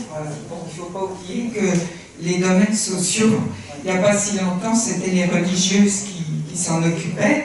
Donc, bon, alors, moi j'aimerais, si c'est possible, de commenter un peu sur les secteurs économiques, parce qu'il y a quand même des grosses différences d'inégalités sociales qui viennent des secteurs économiques. Il y en a qui marchent très bien, et il y en a d'autres qui marchent moins bien, mais enfin, en ces termes-là, pour voir un peu dans quelle perspective on s'en va, parce que tout de même, il y a des jeunes qui trouvent des emplois très bien payés, ça existe. Hein. Et puis, dans quel genre de société on s'en va si on continue comme ça? Merci. Je veux bien réagir tout de suite, si c'est possible. Je vous remercie pour la question concernant les 1%. À mon sens, une question très importante. Je ne m'inscris pas, pour ma part, dans la vision qui a été popularisée par le mouvement Occupy Wall Street, qui met en exergue le 1% contre le 99%. Je pense, pour ma part aussi, que les choses sont un peu plus compliquées que cela. Maintenant, je vais essayer de préciser comment, pour ma part, j'essaye d'analyser les choses. J'essaye parce que les choses sont compliquées et ne sont pas simples. Si elles l'étaient, on le saurait. D'abord, pour ma part, je considère que la catégorie analytique, classe sociale, est une catégorie toujours opératoire, mais que c'est une catégorie assez difficile à cerner, notamment quand on veut faire un travail empirique, par exemple, à partir des statistiques qui sont produites par les institutions publiques, où on utilise en fait des catégories socio-professionnelles. Et les sociologues de longue date, ça fait des décennies, discutent de comment on passe des catégories socio-professionnelles aux classes sociales. Et ensuite, combien de classes sociales va-t-on distinguer? Et on a là toute une série de divergences parmi les universitaires sur comment il faut analyser les choses. Alors, je vais vous dire un petit peu comment j'essaye de le faire, même si les choses ne sont pas forcément satisfaisantes. Pour ma part, je considère que l'opposition forte entre, je dirais, la catégorie des possédants, qu'il faut évidemment préciser, quel possédant, quel niveau, quel type de bien possédé, etc., quel est le revenu qui est généré par le patrimoine possédé, etc. Dans notre bouquin « Inégalité et rapport social » que vous pouvez télécharger, on avait considéré que la fraction, disons, qui est vraiment bénéficiaire du fonctionnement du système économique, c'est ceux qui arrivent à bien vivre, très bien vivre, en ne travaillant pas et en tirant des revenus du capital possédé. Il se trouve qu'on a échangé pas mal avec les Pinsons, Michel et Monique, sur la question, et qu'on arrive à peu près à la même proportion au niveau de l'évaluation de la population qu'ils appelleront eux la grande bourgeoisie, et nous, ces possédants qui arrivent à bien vivre des biens qu'ils possèdent. Bien. Et effectivement, là, on arrive à peu près à 1%, mais ça ne suffit pas. Ça ne suffit pas pour faire une analyse solide. Parce que, quels sont tous les autres? On a des catégories qui travaillent beaucoup, et pas seulement les salariés, mais principalement les salariés. Et on a des salariés qui ont des conditions de travail difficiles, qui sont mal payés. On a des salariés qui ont des conditions de travail difficiles, mais qui sont mieux payés. D'autres qui ont des conditions de travail plus faciles et qui sont mieux payés, etc. Donc on a une masse de travailleurs.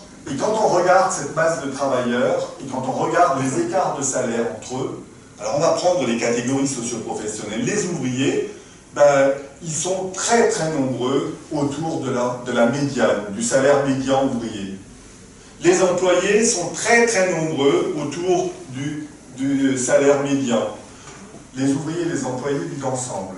La majorité des ouvriers, c'est des hommes, la majorité, 80%, la majorité des employés, près de 80%, c'est des femmes. Ils vivent ensemble, c'est les mêmes ménages. Donc on ne va pas séparer les ouvriers, les employés, ils vivent ensemble, d'accord? Par exemple, mon collègue Touraine disait non, les employés font partie de la classe moyenne, les ouvriers, c'est la classe ouvrière. Non, ça ne colle pas, ils vivent ensemble. Vous voyez, or, les ouvriers et les employés ensemble, ça nous fait actuellement, allez, 55, un peu plus de 55% de la population active. Ça fait du monde. Les professions intermédiaires, c'est qui? C'est les secrétaires, c'est les infirmières, c'est les instituteurs. Est-ce que c'est une catégorie? D'accord, c'est des salariés un peu mieux payés, ils ont d'autres conditions de travail. Pour les infirmières, on peut discuter, vous voyez? Alors bon, donc, à la certes, toujours, allez, les professions intermédiaires, la plupart ne sont pas très éloignées en termes de niveau de revenus des ouvriers, des employés. C'est un peu plus élevé en moyenne, mais pas tant que ça. Alors maintenant, on va prendre, et quand on regarde le salaire médian des professions intermédiaires, ben, ceux qui sont autour de ce salaire médian sont un peu moins nombreux que les autres, enfin ils sont quand même très nombreux. Ça change quand on prend les cadres et professions intellectuelles supérieures, et en particulier les professions libérales. Parce que là, le salaire médian ne veut plus dire grand-chose, vu qu'il y a une grande dispersion. On a des cadres, surtout dans le public, mais pas seulement, qui sont pas payés beaucoup plus que les professions intermédiaires que je mentionnais, et puis on a d'autres qui peuvent atteindre des 6 fois, 7 fois, 10 fois, et même, on va l'apprendre dans la presse, 50 fois et 200 fois le SMIC. Donc vous voyez, donc ça devient plus compliqué. Donc pour moi, au niveau d'une analyse grossière, je dirais que ce que j'appellerais la classe des travailleurs, tout simplement, avec des mots simples, c'est la grande majorité de la population. Mais après, en haut, c'est compliqué. C'est compliqué. Il n'y a pas que le 1%. Quelle est la place? Et évidemment, les classes sociales, c'est un outil ou un concept analytique. Ce n'est pas un outil statistique. Dire qu'il y a tant de gens dans telle classe sociale, fondamentalement, ça n'a pas de sens. C'est un outil qui sert à penser les rapports dans la société, et ce n'est pas un outil analytique. Et c'est précisément sur cette difficulté qu'on se heurte. Moi, j'ai essayé de travailler ces questions dans un des bouquins qui est dans la bibliographie, celui de 2007, mais ce n'est pas une question simple, et où je passe en revue la manière dont les collègues sociologues traitent de cette question. C'est pas simple, il faut le reconnaître. Alors, les anciennes catégories qu'on utilisait autrefois, classe ouvrière, c'est un terme qui pose problème, il faut le dire, il faut le reconnaître. Pourquoi ça pose problème? Ça pose d'abord problème parce que dans l'esprit de beaucoup de gens, classe ouvrière égale ouvrier. Et ça, c'est faux. C'est faux pour un tas de raisons. D'abord, cette idée fausse, elle a été répandue par qui? Là, je vais nommer. Par le journal Le Monde. Le journal Le Monde, pendant des décennies, a titré sur classe ouvrière à chaque fois qu'il présentait des résultats d'enquêtes statistiques portant sur la catégorie ouvrier. Et donc, on a eu tendance à assimiler classe ouvrière et ouvrier. C'est pas la même chose. L'expression classe ouvrière en France est problématique. Elle tient entre autres, et elle a été utilisée entre autres parce que le parti qui était important à un moment donné, notamment dans les années 50 jusqu'aux années 70, le Parti communiste, qui avait fait un tournant ouvrier, avait promu cette expression de manière systématique, alors que dans les pays voisins, c'était quelles expressions? Intéressant de comparer. En Allemagne, Arbeiterklasse, classe des travailleurs. En anglais, working class. Working class, c'est la classe des travailleurs. Et effectivement, si on raisonnait en termes de classe des travailleurs, on se rendrait compte que la classe des travailleurs, elle est assez proche, pas tout à fait, c'est plus compliqué, mais assez proche de l'ensemble des salariés. Et évidemment, du coup, la vision en termes de représentation change. Je ne sais pas si je me fais bien comprendre. Et là, il y a des choses à travailler. Alors maintenant, je reviens en arrière encore. Le vieux Marx, il n'avait rien inventé au niveau des classes sociales, etc. Il le dit lui-même dans ses textes. Il a emprunté à qui? Qui menait des analyses en termes de classe? Mais il a emprunté à Guizot, que je citais tout à l'heure. Il a emprunté à Smith, à Ricardo.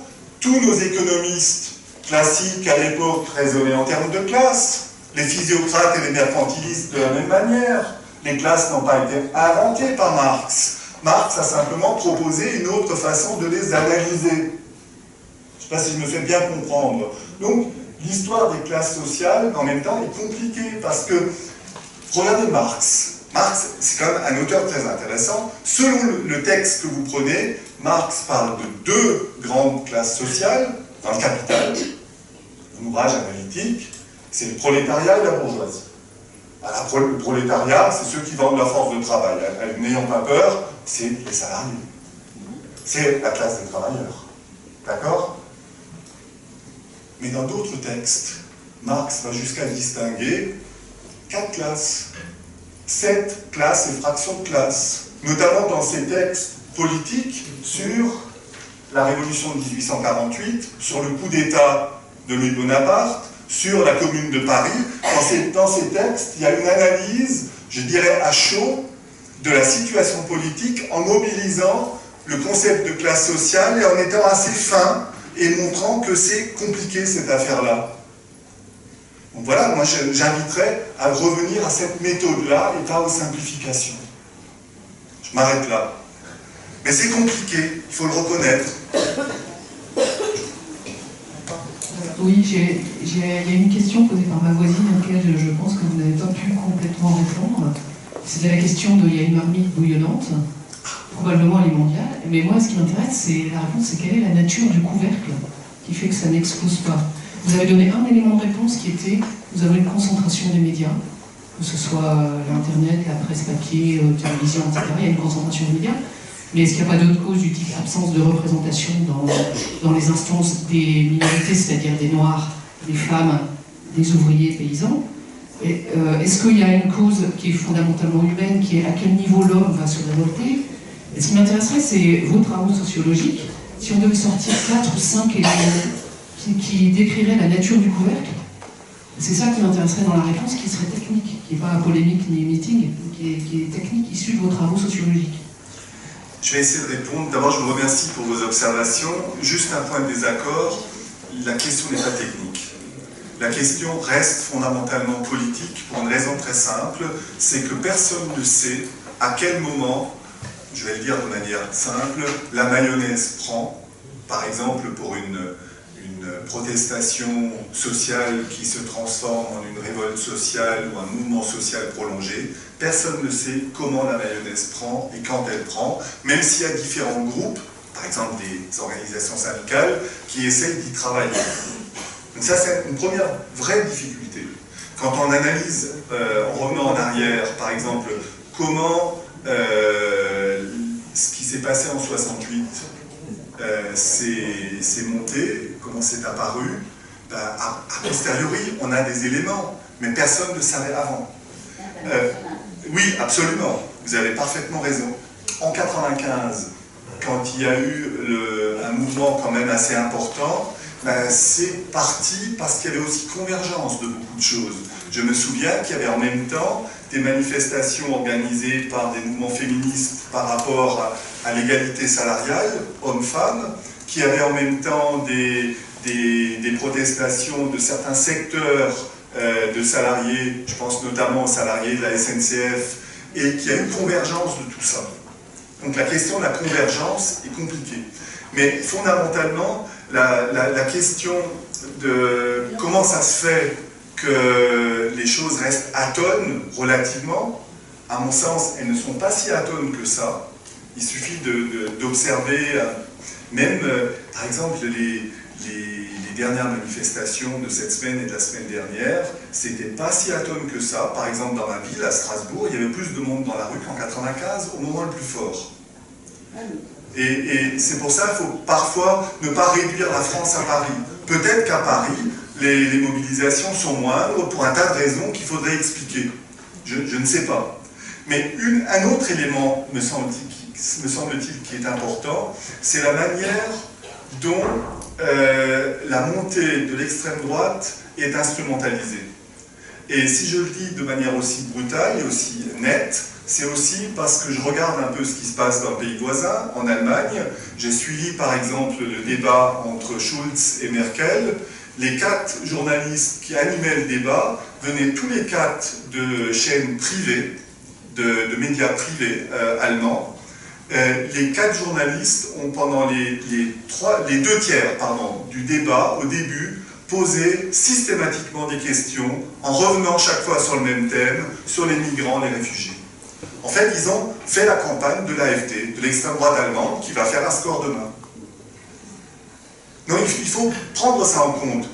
Quelques jours après, j'ai lu dans un hebdomadaire allemand, Der Freitag, pour le nommer, première page sur les 4 journalistes en question, leurs revenus. Chacun d'entre eux avait un revenu supérieur à 1 million d'euros dans le groupe où ils travaillaient. Donc on a des gens qui ne sont pas n'importe qui mènent la danse, qui donnent le ton. Et effectivement, dans le débat entre Schulz et Merkel, on n'a pas parlé des inégalités galopantes en Allemagne. Vous voyez un petit peu le... Et c'est pour ça que je prends l'exemple de l'Allemagne, mais on pourrait bien sûr parler du cas français. Il suffit de regarder un petit peu à qui appartiennent les différents médias, et même dans les médias publics, mais comment se fait-il que c'est toujours les mêmes éditorialistes et les mêmes commentateurs depuis des décennies qui nous servent les mêmes salades? Où est la pluralité là-dedans? Mes collègues sociologues ont rarement accès à la parole, et la sociologie, n'est-ce pas, est régulièrement condamnée, que ce soit par Valls, pour qui expliquer c'est forcément excuser. Vous en souvenez de cette fameuse phrase? Ou pensons à celui qui n'a pas de mots assez durs en permanence depuis maintenant 25 ans, à chaque fois qu'il a la parole, il a la parole tout le temps, c'est Alain Finkielkraut. Non mais vous voyez, non, il faut se poser la question, où est le pluralisme? On est entre nous, quand je dis entre nous, mes collègues sociologues, nous sommes souvent en désaccord sur une série de questions, mais il y a beaucoup de points d'accord. Il y a beaucoup de points d'accord au niveau des analyses menées, mais nous n'avons pas souvent la parole, et quand les collègues ont la parole, c'est toujours quelques collègues en vue de Paris, parce qu'ils coûtent pas cher aussi, pas pour le déplacement. On va pas faire venir quelqu'un de province, parce que, où vous pouvez venir, mais vous ne payez pas le déplacement. Ça m'est arrivé plusieurs fois. Hein. On m'a sollicité pour venir participer à une émission. Ah, mais vous prenez en charge le déplacement. Ah non, non, mais c'est pour vous, on vous fait de la publicité. Vous voyez? Allez. Il faudrait aussi rajouter le chômage, tout simplement. Mais l'armée de réserve du capital, parce que vous avez parlé de Marx, c'est clair, il y avait plein d'emplois dans les années 60-70, il n'y avait aucune crainte de survivre, enfin, au gouvernement, d'ailleurs. Maintenant, c'est le chantage permanent, disons, à la délocalisation, il y a des millions de chômeurs, des millions de précaires. Un jeune, maintenant, s'il a bac plus 5, s'il a un petit boulot, il est un peu content. Enfin, mais nous, de notre génération, c'est vrai que même avec un BEPC, on pouvait aller rentrer dans la fonction publique. Je veux dire que le rapport de force a totalement changé. Et moi, je pense que c'est la raison principale. Il y a des millions de chômeurs, il y a une capacité, disons, des entreprises multinationales à déménager comme elles le veulent, il y a un chantage permanent, et ça, c'est une pression qui fait que ça affaiblit, effectivement, les forces de résistance. Enfin, je suis évidemment à 100% d'accord avec ce que vous venez de dire, mais il est clair que je n'ai pas passé en revue tous les facteurs. Il y a plein d'autres facteurs qu'il faudrait prendre en compte, mais la question, effectivement, du niveau élevé de chômage pèse sur tous les salariés, et en premier lieu sur ceux qui n'ont pas encore d'emploi, et qui les conduit à accepter n'importe quel niveau de rémunération. Et tout ça, ça pousse vers la baisse. Et il faut penser ça dans le cadre de la concurrence internationale. Oui, bon, moi je suis assez d'accord avec l'armée de chômeurs de Jaurès, effectivement. Mais je crois qu'il y a la particularité de la période qui est la nôtre. Je pense qu'on n'est pas sorti encore de l'effondrement du mur de Berlin. C'est-à-dire que le 19e et une partie du 20e, c'est ce qui va relever des utopies, et c'est ce en quoi on va croire en disant à un certain moment le soleil se lève à l'est. Et après l'effondrement des économies planifiées, on a effectivement un système libéral qui vient s'étendre sur l'ensemble du monde, et on a à recréer partout une autre pensée alternative. Et on est à peine au balbutiement. Alors il y a des petites bulles, effectivement, qui éclosent partout, parce que le système générant les mêmes contradictions partout, et bien, toutes ces inégalités, tout ce qui se passe, ça fait des bulles, mais on n'a pas encore reconstruit un chemin de pensée, un chemin utopique qui va pouvoir drainer les populations pour aller sur une alternative et un changement de société. Et tant que ce chemin-là, à mon avis, ne sera pas effectué, on aura du mal à vraiment avancer, si ce n'est à passer de soubresaut en soubresaut du système libéral qui va de crise en crise, soubresaut des systèmes sociaux qui vont aller de révolte en révolte. Il y a l'écologie. Merci pour votre intervention. Quelqu'un parlait de l'écologie, entièrement d'accord. Il faut prendre en compte aussi la crise écologique qui est considérable. Et je voudrais quand même aussi ajouter 2-3 autres éléments pour que les choses soient claires dans vos têtes par rapport à la position qui est la mienne. Bien entendu, il faut prendre en compte aussi les évolutions parfois très problématiques et très contradictoires des partis qui ont prétendu représenter les intérêts de ces travailleurs. Rapidement, évidemment, je ne clôt pas le débat en disant ce que je vais dire, mais c'est vrai qu'il faut prendre en compte que les partis communistes qui sont nés en 1920 ont ensuite cautionné la contre-révolution stalinienne, je la nomme de cette manière. Quand on étudie l'histoire de la révolution russe et le tournant qui s'est clairement passé dans les années 24, 27, 28, il y a clairement eu une contre-révolution. D'ailleurs, au début des années 30, il ne restait plus personne du comité central du Parti communiste qui était ou vivant ou en liberté, où ils étaient morts, où ils étaient en exil, où ils étaient en prison. Donc il ne faut pas oublier que les premières victimes du stalinisme, c'était les communistes. On l'oublie trop souvent. Donc ça, c'est premier point, ne pas oublier quand même la faillite de ce système. Il ne faut pas avoir peur de le dire. Et ensuite, le côté contradictoire de l'existence du bloc de l'Est pendant longtemps, comme je le mentionnais tout à l'heure. Le fait que ce bloc existait, paradoxalement, ça a pu bénéficier dans le rapport de force aux travailleurs de l'Ouest. Ensuite, concernant les partis sociodémocrates, je crois que là, la faillite totale des partis sociodémocrates a été démontrée par l'évolution électorale dans différents pays, que ce soit l'effondrement récent du Parti socialiste en France, mais également l'effondrement du courant blairiste en Angleterre, où finalement les travaillistes arrivent à ressortir, mais sur une ligne opposée à la ligne blairiste, l'effondrement du Parti socialiste ouvrier espagnol, avec l'apparition de Podemos, certes contradictoire, mais ne parlons pas de l'Allemagne. L'Allemagne de Schröder, qui a quand même initié les réformes Hartz I et Hartz II, qui a alimenté la montée de la pauvreté dans ce pays. Donc il y a un ensemble de choses qui contribuent, me semble-t-il, à rendre les choses effectivement compliquées. Que voulez-vous quand quelqu'un dont le métier n'est pas en permanence de réfléchir sur ces questions, quand on lui dit mais la gauche pour beaucoup de gens en France, c'est le Parti socialiste. Mais qu'est-ce que cette gauche-là a fait pour les travailleurs ces dernières années? La loi El Khomri, c'était aussi eux. Non mais vous voyez, c'est très compliqué et il ne faut pas s'étonner. Alors après, la question se pose de comment on fabrique, parce que là je suis de ceux qui sont convaincus de cela, comment on fabrique finalement comme seule opposition visible l'extrême droite, et ça c'est pas qu'en France. Alors certes, ça résulte aussi d'une certaine forme de décomposition au niveau des idées, mais il faut être clair, c'est fabriqué aussi. Comment, en permanence, le Front National est présenté dans les médias comme la seule opposition, rappelez-vous, avant les élections. Il n'en reste pas moins que la candidate Le Pen n'a pas été traitée globalement par les médias comme le candidat Mélenchon, quoique je pense par ailleurs de Mélenchon. Par ailleurs, chacun vote ce qu'il veut, mais je ne suis pas forcément un fan de Mélenchon, pour dire les choses clairement. Et je peux même ajouter, même si j'ai voté pour lui au premier tour.